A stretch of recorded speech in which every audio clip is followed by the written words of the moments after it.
Hey, what's going on, guys? Logdotzip here, and welcome back to Minecraft. There's been a surge of players returning to everyone's favorite block game, and as you can see from this bar graph, you can even tell that it's surpassed Fortnite once again.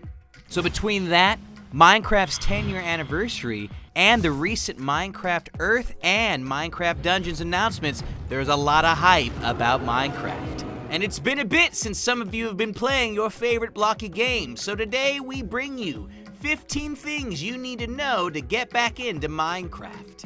From new blocks and building variants, to new and exciting areas to explore, to even new crafting recipes as well as new ways to craft. So put your thinking caps on, there's a lot to learn. And disclaimer, lots of people come and go from Minecraft at different times. There's a chance that some of you know a lot of these things already, so play a little game with me. If you're a true pro, count how many of these things you already knew about, and let me know in the comment section below how many you knew about at the start of the episode, or at the end of it. Anyways, number 1, colorful new blocks. Minecraft for many is a builder's game before it's anything else, and so you'll be pleased to know there are tons of new colored block options for your use in your builds. Look at these, concrete as well as concrete powder.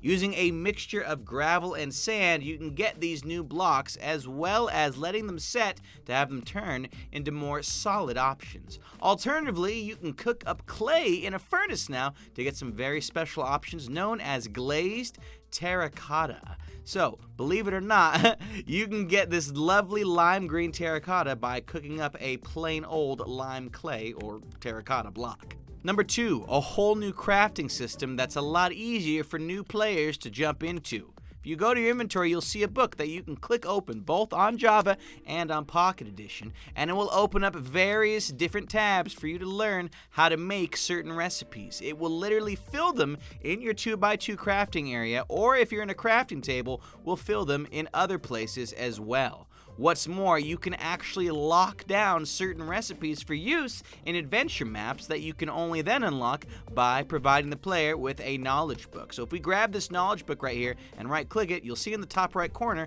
we just unlocked the recipe for a diamond helmet. So if I were to grab some of the supplies seen here, you'll now see that we can now make this diamond helmet, where before we'd had it locked. What's more, if you use the knowledge book to click on an item, it will put all the items you need in the crafting grid for you so that you don't have to worry about it. And so it makes crafting certain gear a heck of a lot faster than doing it manually. Cover me with diamonds, baby. Advancement made. Speaking of advancements, number 3 is advancements. Originally, Minecraft had the achievement system. That has completely been wiped out with the brand new advancement system, which will help carry you through Minecraft's gameplay in a unique and intelligent way, starting with the heart and story of the game, leading to making your first pickaxe, getting a better one, smelting ores, mining, getting diamonds, collecting diamonds, doing it all. Now when I press this button, it's going to give me a whole lot more advancements unlocked. Namely, if we go over to the adventure mode, you can see that we've got a couple of these. Exploration, Hero of the Village, and the beautiful thing is this entire system is completely customizable. You can add your own advancements. We can also revoke advancements as well. So if we go back to that, we'll see that we no longer had that tab that we did a second ago. Look at that. Hero of the Village. At the press of a button, you are hero no more.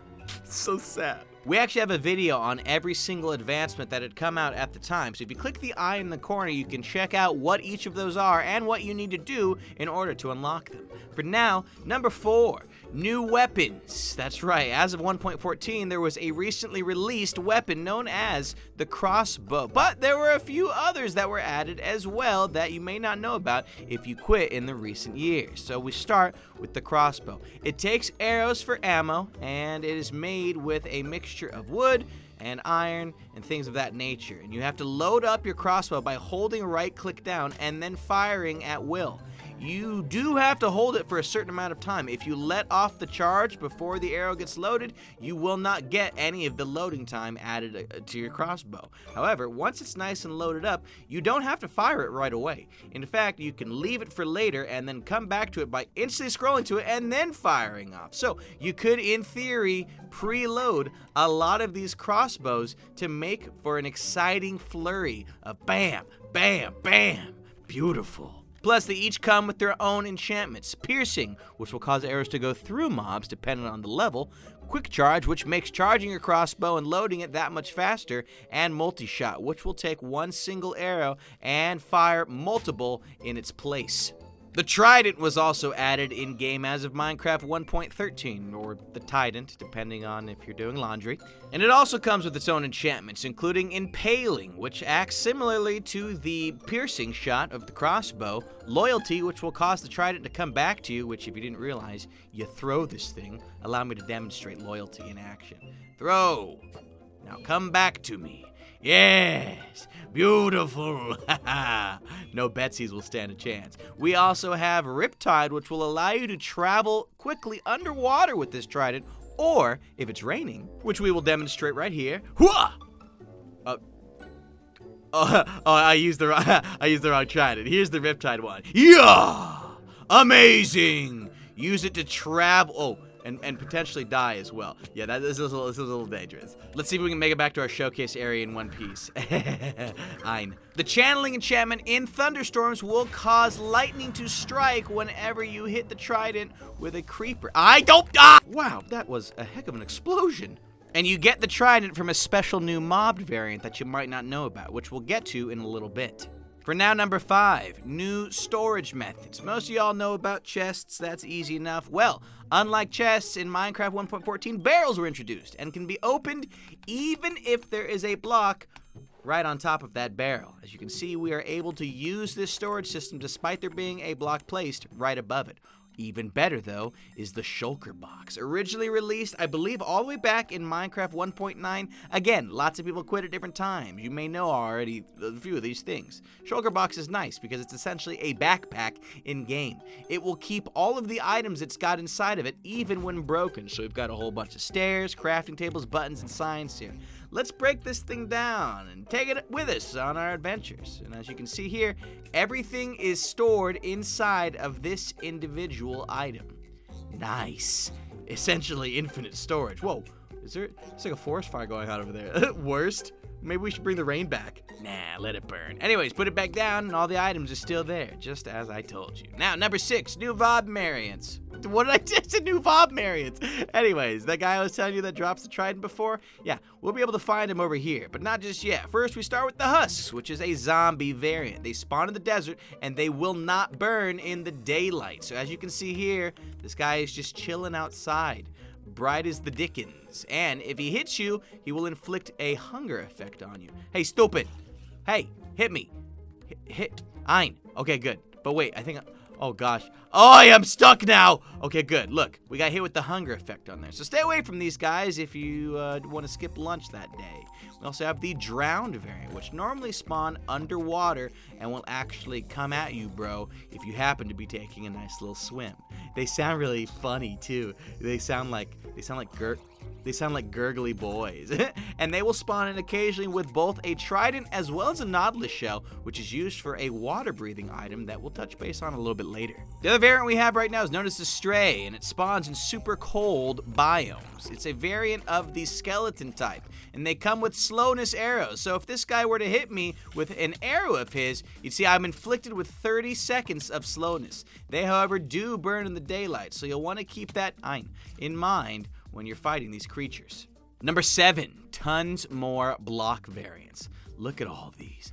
Colorful blocks are nice and all, but what about more variants of older blocks? Colored beds and trapdoors in every single wood type. That's right. We've got oak, we've got spruce, we've got birch, we've got jungle, we've got acacia. We've even got dark oak options. And this one looks like a candy bar. I love it. You now have way more variation in your builds available to you at any time, including buttons, which, if you didn't know, can now be placed not just on the tops of blocks and on the sides of blocks, but on the bottom of blocks as well. That did not always exist. We even have different sign variants, as well as ways to change the color of the text on the signs by applying various different dye types to them, which you can get by collecting flowers, cactuses, etc., etc., etc.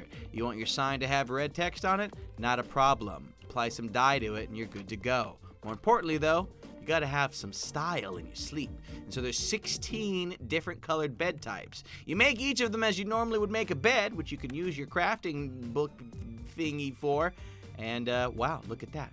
All you gotta do is apply some dye to a bed, or make it with the appropriate wool color, and you can get one of 16 lovely sleeping zones. Number 8, new ways to cook and smelt things. This also came out in 1.14, so some of you already know about these, but too bad, there's lots of people that quit. I don't want to have to keep saying that, but here we are anyways. You can now use, alongside your furnace, a smoker, as well as a blast furnace to cook items faster than you normally would be able to in a regular furnace. Normally, you will be able to cook 8 things in a furnace per piece of coal that you put in, and that is still the case. But if you were to cook it in a smoker instead, you'd see that it's going to cook way faster. And as you can see, the arrow here is filling up super quickly as opposed to over on the furnace side. So yes, by the time the smoker finishes up 2 pieces of pork chop, this poor guy is barely working on his second one. And we've already done our way through on the meats over here. And the same story is true for the blast furnace, a double smelting speed compared to a regular furnace. If you're trying to get anything done quickly, you're going to want a blast furnace, you're going to want a smoker. However, furnaces remain useful enough for smelting or cooking anything you like, because as an example, you cannot cook meats inside of a blast furnace, and you cannot cook ores inside of a smoker. So the furnace has still got your bag, baby. I am hungry though. Number 9 takes us to Minecraft's oceans, which have seen a major overhaul in recent time.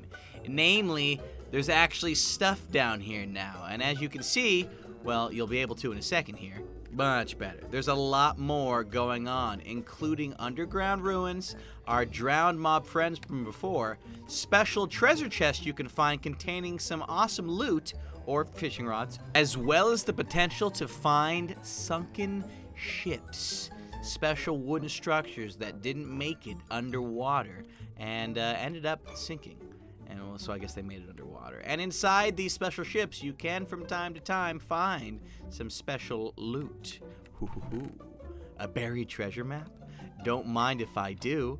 Look at that, it's nearby as well. Now, there's a lot more to the underwater section of this, but we're not going to go into the fullest of details, but there are such things as new mobs, which we will cover lightly in a few more sections from now, as well as new abilities to breathe underwater with, new exploration features, and seriously, where's this treasure chest? Alright, what are we working with here? Ooh! Well, there's the heart of the sea. That's how you breathe underwater. And look at this spread. That's a lot of loot right there. Number 10, wrapping up soon, a new threat. That's right, illagers, evil villagers. These have been the focus of some of the recent updates to Minecraft, starting here with Vindicators. These guys are armed with iron axes that will be used to chop you down. And boy, do they want to. Look. Nice. Very strong. Basically a 2-hit if you don't have the proper armor equipped. Come on! Evokers, which are magic illagers, it's hard to say. They'll summon in fangs and vexes to attack you as well, and they drop something quite special. But allow me to show you what a vex is. Flying little demons that can fly through blocks to attack you wherever you're at. Let's see if we can get them to go through some of these blocks. Come on down, boys. What's good? Come on. Let's see it, baby. What you want? I think we lost him. Okay, look. You have to just trust me, okay? They can fly through blocks. But the Evoker can also summon fangs at you. Ah! It'd be really good if I could live, please. I'm not trying to... I know! Please! Please let me out! Oh! Evokers will drop an item known as the Totem of Undying, which, if held in your hand when you die,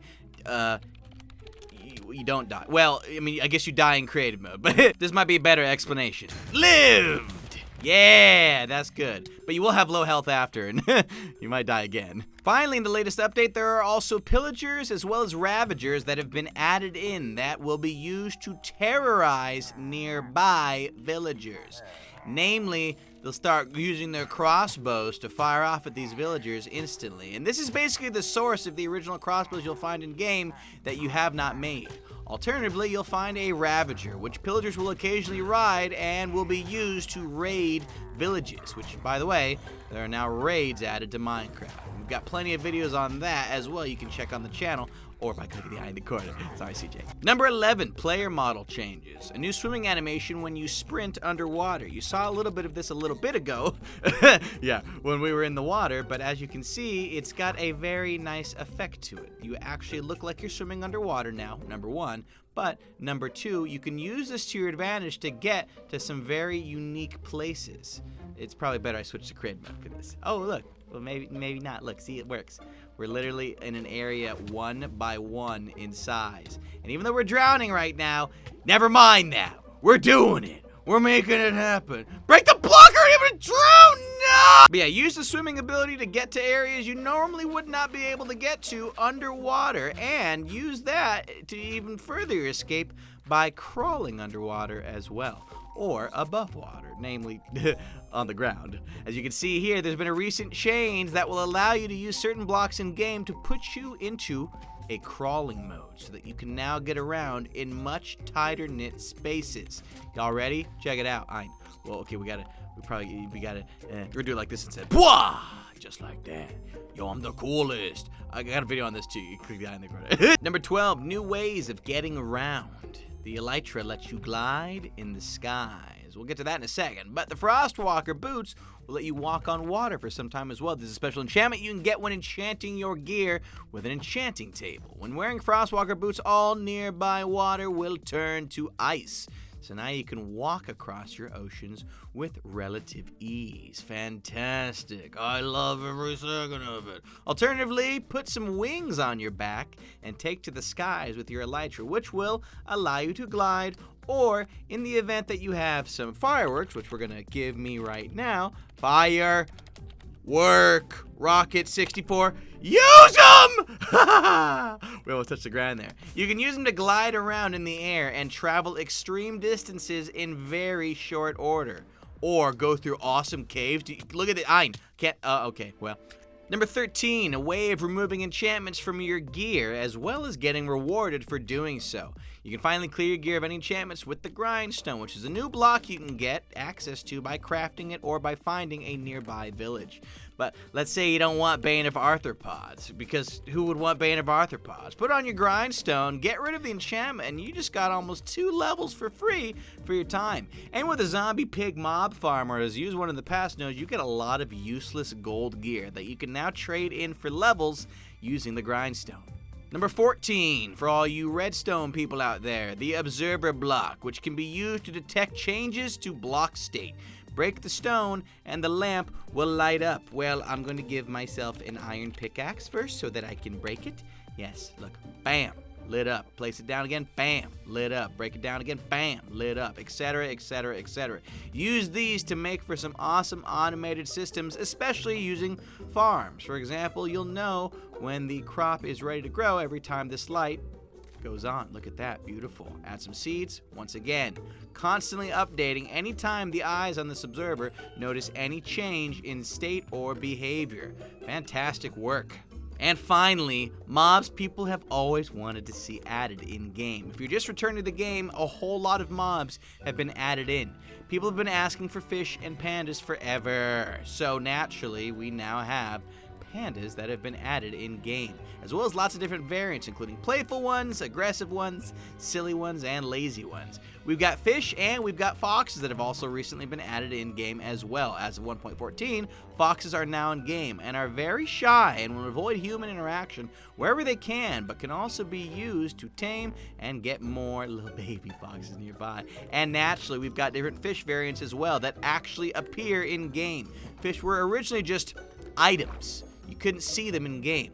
Well, now we've got tropical fish, we've got salmon, we've got cod, we've got trout, we got all these fun different types. Even the pufferfish will show up as their own in-game mob now. We're not going to place them down because they're poisonous and I just don't like it that much. Update Aquatic also added in turtles as well as dolphins, but we're just focusing on the turtles for now, baby, because they're adorable and they will actually lay turtle eggs given the right mating parameters, which can spawn in baby turtles as well as give you a special item used to make a very unique potion known as the Turtle Master Potion. Finally, the parrots, because everybody loves parrots, and these parrots are fun because if you tame them in game using seeds, they'll actually perch on your shoulder. You better not eat all of my seeds. He ate all my seeds! There, do you love me now? Get on board. Yes. He's literally on my shoulder, and he's adorable. So those are 15 things you need to know when getting back into Minecraft. Let us know in the comment section below which of these things you will find most useful. And if you enjoyed today's video, drop a like. If you want to see more, subscribe. And we'll see you later, my friends. Welcome back.